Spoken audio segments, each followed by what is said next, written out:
country's former top military leaders, well, they are warning of chaos ahead. Donald Trump's own former defense secretary, Jim Mattis, saying, quote, "We're in a tough spot when it comes to forcing Iran to reopen the Strait of Hormuz and ease the oil crisis." Watch. And I think that what we're seeing is a situation where targetry never makes up for a lack of strategy. And by that I mean 15,000 targets have been hit. There have been significant military successes, but they are not matched by strategic outcomes.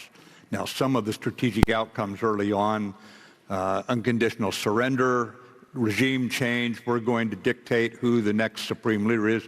Those were clearly nonsense. Those were delusional. And echoing those concerns, former General Stanley McChrystal, he told David French of the New York Times that the Trump administration cannot fight its way into an end to this war.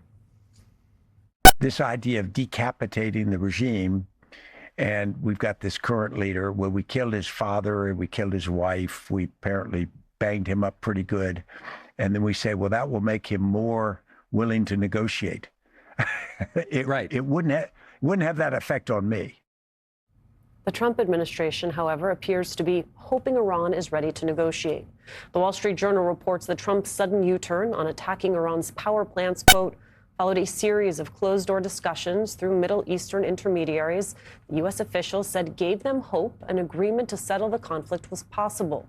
It also reflected a growing desire by Trump and some of his advisors to bring the war to a close. Arab mediators privately expressed skepticism that the U.S. and Iran could quickly reach an agreement, noting that the two sides remained far apart. Even as Donald Trump reportedly wants to end the war, Politico reports that Trump is still hoping to pick Iran's next leader, in a scenario similar to what the administration did in Venezuela.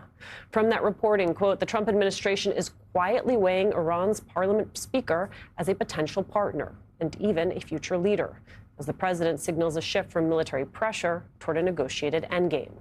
The White House isn't ready to commit to any one person, hoping to stress test multiple candidates as they look for someone willing to make a deal. Military leaders warning about the pitfalls of a lack of strategy as the Trump administration grasps at straws for a way to end the war with Iran is where we start today. New York Times diplomatic correspondent Michael Crowley is here. Also with us, columnist for The Atlantic, Ann Applebaum, and with me at the table, former CIA director and our senior national security and intelligence analyst, John Brennan. Director Brennan, I want to start with you. Do you agree with Mattis and with McChrystal's analysis there? Absolutely. Jim Mattis and Stan McChrystal, two of the eminent military strategists that have been in the U.S. military for quite some time. And both of them, I think, realize that the military, U.S. military, can do phenomenal work. They can degrade, they can destroy a lot of the Iranian capabilities and facilities. But it's no closer to a settlement if we don't have any other movement on some of the more fundamental issues, such as the nuclear program, the Strait of Hormuz, the regime's repression, the regime's policies. These are all things that really need to happen eventually. So I don't see any hope of a near-term settlement. Maybe there's some hope that there will be a cessation of hostilities, or we're going to have a pause in the fighting so that some of these things can be addressed. And I'm glad to see that we're working with intermediaries in the Middle East who have good offices or still are able to be in touch with the Iranian leadership. But at this point, I really think that we need to focus on trying to bring the military operations to a close, not just in terms of the United States and Iran, but also Israel. And what Israel is doing now vis-a-vis Iran and Lebanon is just basically adding fuel to the fires of hostilities. I was struck by something that Mattis said, and I'm paraphrasing here, but that targetry is not a match for strategy. Can you formulate a strategy? Can you reverse engineer a strategy if they did not go in with one?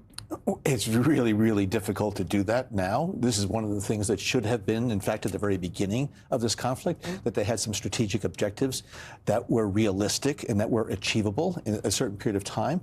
And Jim Mattis has been a hardliner on Iran for many years. He is very much opposed to the Iranian regime, as all of us are.